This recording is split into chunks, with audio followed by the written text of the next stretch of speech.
แดดออกแล้วแห้งไว้ถ้าได้นี่บ่ได้เกิด2 มื้อ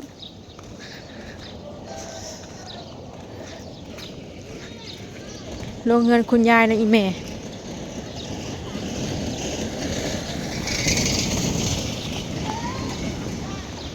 สบายดีเด้อพี่น้องจ้ายินดีต้อนรับเข้าสู่ช่องสลอยเด้อพี่น้องมาต่อยมักม่วง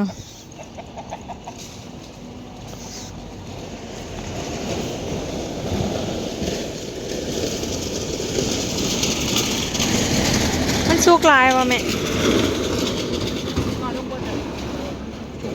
มาต่อยมักม่วงเก้าอีแม่อยู่เพื่อนแม่เฒ่าพี่น้องเพื่อนแม่น้องเมย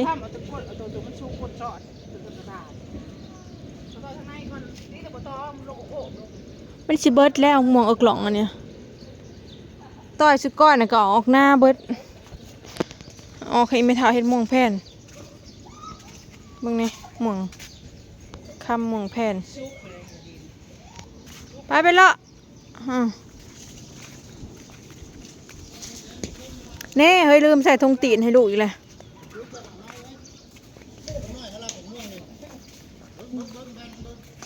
คิงเย็นแน่แล้วใครแน่เลยพี่น้องอุ่นใครเฮ้ยล้างลูกคืออันนั้นโอ้ยอุ้มมือเดียวแช่งเอ้ยแช่งเอ้ยไหลแหละต้องลุกไหลแหละจะมาดิดน้ำพายลูกไวบ่ไฟเห็นก็ว่าไวจังน่ะงูมาท่วงล่ะคือไวมาเท่าคุณนำน้ำละก็มันคือนานค่ำนั้น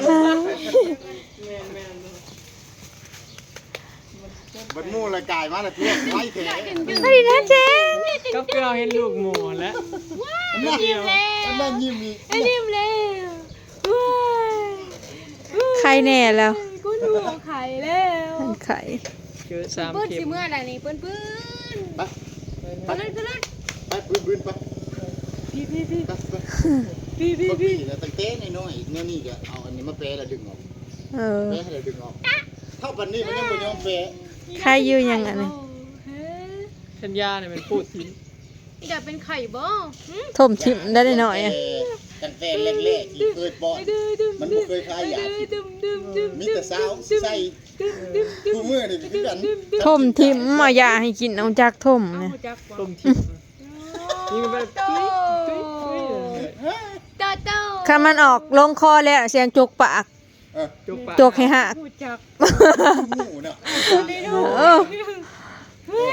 จกปากจกปากเลยจกปากมันออกแล้วก็ย่าแล้วก็เศร้าด้วยบันแล้วมันออกเลยดิเขียยาบ่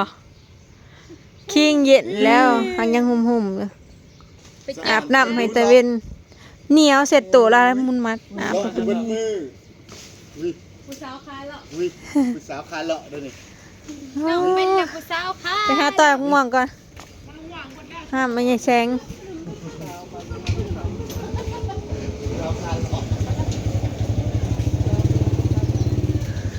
เก็บมักม่วงอีแม่ก่อน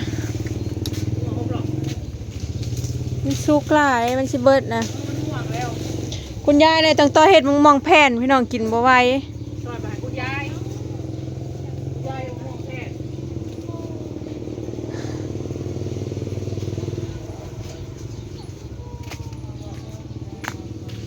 หวานเด้เนื้อเท่านั้นมันเน่าบ่แม่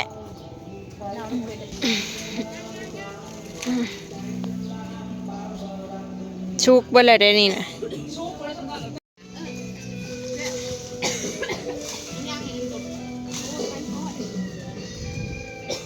ว่าคันว่าพื้นแนวซอยมักม่วงก็อยู่ห่านพุ่นอยู่สิใดผู้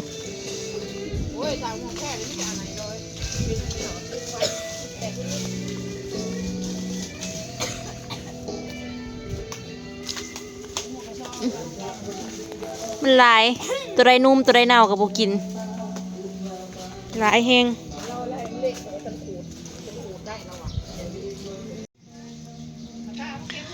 เต็มกระต้าพี่น้อง ต่อยลงปวกเก็บเมืองอองหลองชุกเลยได้นี่นะถ้ามันชุกบุคักกันส้มมักม่วงอันนี้นะหอม นี่หอมใช่ทั้งก่อนนี่หอมมันปลูกต้นเป็นโกโก้ก็ไม่ปลูก สอนเด้เนาะเบิร์ดงวดนี่นะอีก2-3 มื้อก็เบิร์ดแล้ว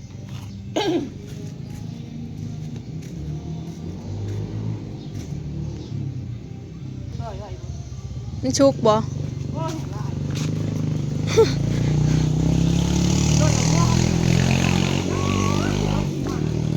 ใบไม้เขียวขจีเลยข้าเจ้าไทยนาเลยเด้อนี่เชียวก้าเอาไปจ้างแม่ปิ้งนะแม่ต้นนี้ยังหลาย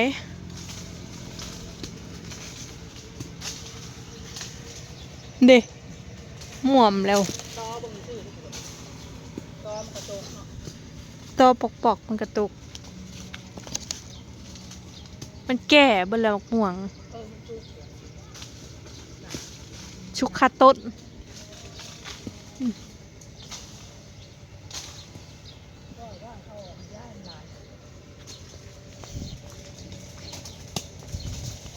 อีแม่ก็กินข้าวตั้งแต่กับมักม่วงคู่มือชะลอพันมักกินกับข้าวจ้าหุงฮ้อนๆแล้วมากินกับข้าวมีแนวซอยดอกเนาะแม่เนาะมันจังบ่ซ้ำแต่ว่าคันเฮาสิเอาไปเฮ็ดม่วงแผ่นก็บ่เป็นหยังซ้ำกะมาเบิ่งเค้กมีใหญ่แสงอันก็เฮ็ดแล้วบ่นี่เค้ก มีคนจองบ่ล่ะนี่ ตัวนั้นจองอันนึงยังอันนึง นี่ ตัวนั้นยัง เค้กอันนั้นพี่น้องเค้กมะพร้าวก้อนเท่าไหร่นี่แสง เห็ดให้เขาอันละร้อย นี่เป็นแต่แซ่บเลย นี่ ไอ้เค้ก เหี่ยงอันนั้น มีเบียร์มีอันเค้กมะพร้าวอันละ100 เหี่ยงอันนี้ กินเค้กอะไร อืม นิดหน่อย จักหน่อยนี่แหละ นิดหน่อย แต่ละมื้อ แล้วสิเรียนลง เค้ มาก เด้อลิดเอ้ย แล้วสิเรียนลงมา ลิดเอ้ยลิดเอ้ยลิดเอ้ย แช่ง เว้ยเว้ย จะแม่นแนมโอ้ เว้ยยิ้มได้กว่าเฮ้ยเฮ้ยเฮ้ย ยิ้มเนี่ยยิ้มฮัทชิวฮัทชิวฮัทชิวฮัทชิว อ่ะยิ้ม เว้ยเฮ้ยเว้ย เดี๋ยวไปเจ็ดงานมาหาแล้วชื่อเค้กขน ไทย ม ฮูบไทยฮูบไทยฮูบอันนี้ไทยฮูบไหมไทยฮูบไทยฮูบ อะไร ไทยฮูบยิ้มให้แน่บาทหนึ่งยิ้มแน่บาทหนึ่ง อ่ะยิ้ม ยิ้มแน่ยิ้มแน่ยิ้มแน่เรามีแกะบ้องเดี๋ยวอันนี้ยิ้มแน่นิดเฮ้ยอันนี้ อลีดลับเลยพี่น้องอีเมออกหน้าแล้วเนาะมือนี้เอาลูกเมื่อวานนี้ปะอีเมเอาเบิดมือเลยออกไปเฮ็ดสวนเนาะมือนี้อีเมออกหน้าอยู่กับอาลีดวันนี้มึงท่านอนเพิ่นคันบ่กล้วยแม่นเพิ่นบ่รับเด้อพี่น้องคันเฮาปะนี่แม่นตื่นแล้วเด้รับบ่สนิทเอาจุกให้ดูดจังรับคันหยุดกล้วยนี่แม่นตื่นแล้วเด้อพี่น้องจังว่าบ่ได้นอนเว้นเลยนะคันหยุดกล้วยนี่บ่ได้เนาะต้องได้กล้วยเพิ่นตลอด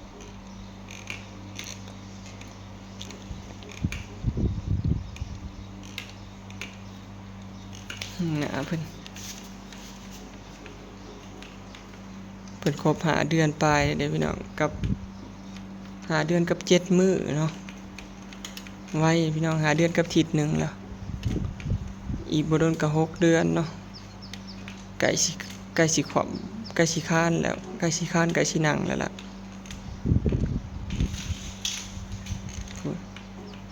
เบิ่งขาเพิ่นหลังจากฉีดวัคซีนแล้วรอบนี้นะคะนะปกติพี่น้องหมอเพิ่นมือเบาแฮงเนาะเห็นบ่ฮ้อย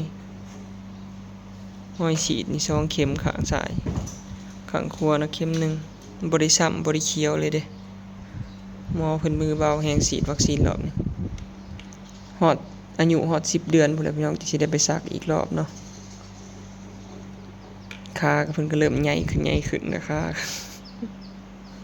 นอนท่านอนก็มักนอนนั่นเอาขากายนะผ้านี่ก็ปกเอิกไว้หากะลับพี่น้องเพิ่นหากะลับ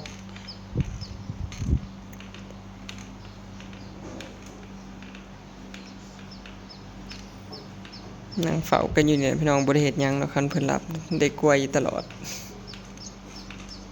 แม่เพิ่นก็พุ่นละไปหาเฮ็ดเวียกล่ะต้องเปลี่ยนกันเฝ้าเปลี่ยนกันไปบ่แม่นว่าลูกหลับแล้วก็ได้เป็นเวียกเด้อพี่น้องหลับก็ต้องได้มานั่งเฝ้ากล้วยอู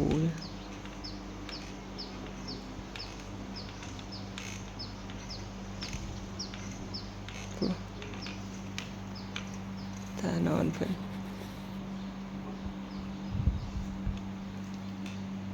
รับดูดจุกรับคาปาก มาหน่อยกำลังเริ่มอ้วนขึ้นเรื่อยๆเลยพี่น้องตอนนี้เนาะมือไปฉีดวัคซีนเนี่ย7 โลคือว่าโตจมขึ้นคือว่าพอก็เริ่มสิอุ้มยากคือว่าจมขึ้นคือว่าจากมือได้แล้วพี่น้องเพิ่นสินั่งได้เนาะคันนั่งได้ก็สิให้นั่งรถเข็นเนาะนั่งรถอันหัดเดินนั่นล่ะบอยลองให้นั่งเบิ่งแล้วยังนั่งบ่ได้พี่น้องหน้ายังงอมยังหยังอยู่ยังนั่งบ่ได้หันนะคันนั่งได้ก็คือสิให้นั่งอยู่พี่น้องลองเบิ่งแล้วมันนั่งบ่ได้เนาะขาก็ยังสั่นยังบ่ถึงยังอีกเป็นคืบผู้ใดขาจังสิถึงดินก็เลยบ่ทันให้นั่งเด้อพี่น้องคันเพิ่นคานได้หรือว่าเพิ่นนั่งได้พุ่นล่ะจังสิให้นั่งเนาะประมาณ6 เดือนน่าสิได้นั่งอยู่รถเข็นเฝ้ากันอยู่นี่แหละพี่น้อง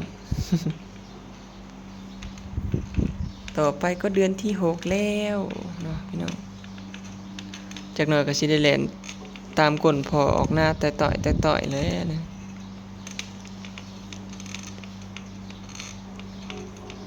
จอด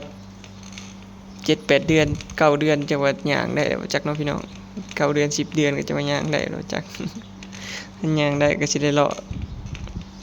ย่างตามก้นพอแต่ต่อยเลยไปใส่จักหน่อยก็จักสิ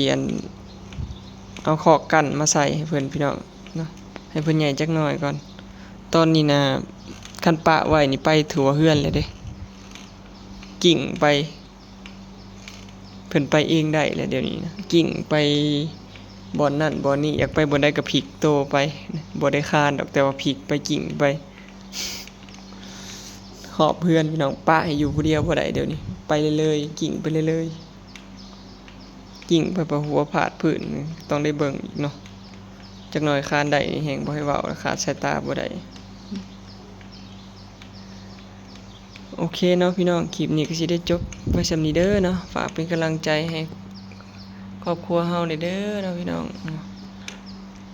ไปแล้วสบายดีหลับปุ๋ยเลยอลีเบิ่งเพิ่นนอนเปขาก็สิสุดเปแล้วสิได้เฮ็ดเปใหม่แล้วพี่น้องสิได้ซื้อเปใหม่แล้ว